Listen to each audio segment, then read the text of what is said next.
Pero ella llega con una frase que escucha antes de volver, y que es muerte a los 31.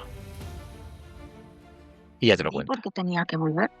Bueno, el despertar de aquella operación fue muy delicado, muy complicado.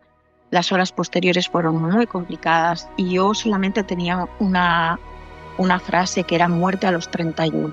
Muerte a los 31. Pues pensé que era mi muerte. No había visto cómo se movían, como yo me había despertado y les había visto despierta una vez de que había vuelto, les había visto despierta, ¿no? Y como enseguida volví otra vez a quedar anestesiada. Él me dijo que no, que eso eran cosas, le dije lo que había visto, lo que había oído, ¿no?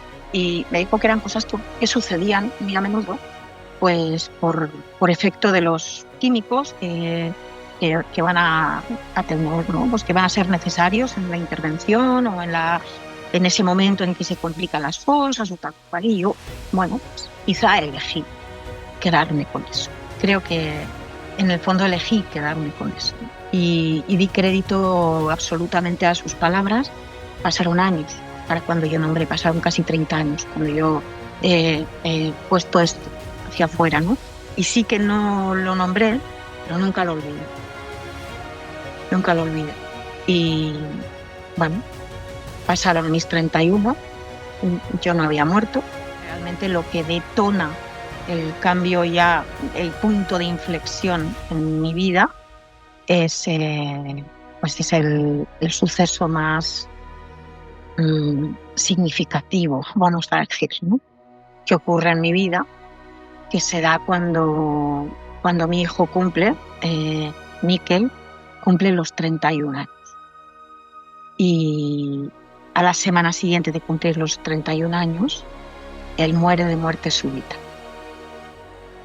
Y ahí es donde realmente se da ese punto de inflexión. Y ahí es donde yo,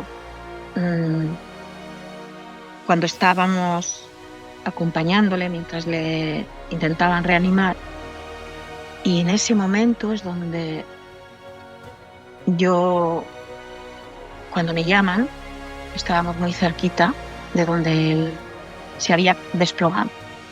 Se desplomó, no había ocurrido nada más, se desplomó. Yo sabía que él ya se había ido.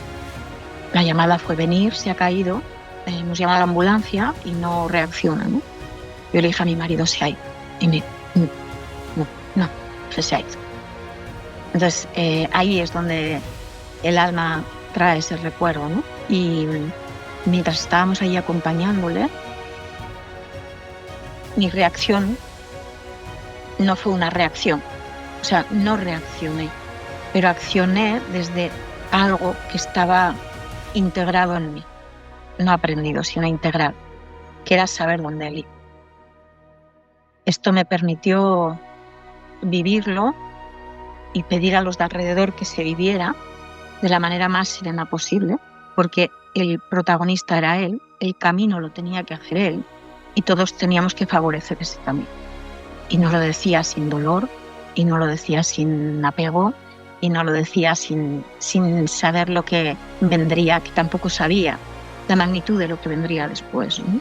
En cuanto a lo que suponía su muerte.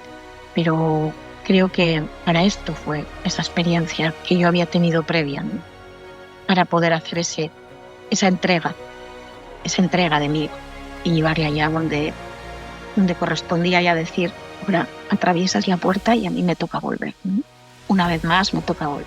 Y a partir de ahí, de su trascender, lo que ocurre es que las percepciones son muy negras. Al día siguiente de trascender Miquel, el amanecer siguiente, él apareció, sonrió, mamá, estoy bien, y desapareció. Y después de esa fueron otras cuantas que se fueron sucediendo. Ellos están aquí mismo, si pudiéramos decir, mira, están separados por un velo, estamos separados por un velo solamente.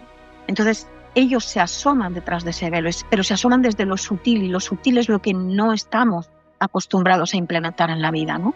Y lo sutil es realmente lo que todos somos. Entonces, ellos aparecen y se hacen presentes, y se hacen presentes con señales, se hacen presentes de alguna manera con qué estás sintiendo este momento, ¿no? ¿Qué sientes en este momento? ¿Qué emoción estás sintiendo cuando tú ves una pluma que te encuentras en el camino? Estoy diciendo un ejemplo como pueden ser muchísimos, ¿no? Pero es entender, es desidentificarnos con el cuerpo físico. Para mí es importante esta parte, ¿no? Si yo me desidentifico de mi cuerpo físico y entiendo que soy mucho más que un cuerpo físico, entiendo que mi hijo está en ese todo, porque él sigue siendo eso menos el cuerpo físico. ¿Dónde puedo yo encontrar a mi hijo? Obviamente no me va a llamar por teléfono, obviamente no me va a mandar un mensaje, ni me va a escribir una carta, ¿no? Pero el wifi lo podemos tener preparado, y lo podemos tener preparado para esa sutilidad, y ahí es donde los vamos a encontrar. La muerte a veces es la salvación, la muerte a veces es la liberación, la muerte a veces es la oportunidad de que realmente vivamos esa vida de que no podemos experimentar aquí, que aquí estamos desde la dualidad, desde los apegos, ¿no? Y ahí es donde estamos realmente libres de todo eso, siendo lo que somos y con todas las capacidades y las habilidades. Aquí es donde las perdemos. Si a mí me dicen que deseaba yo para mi hijo siempre, que fuera feliz. Yo sé que ahora él es feliz.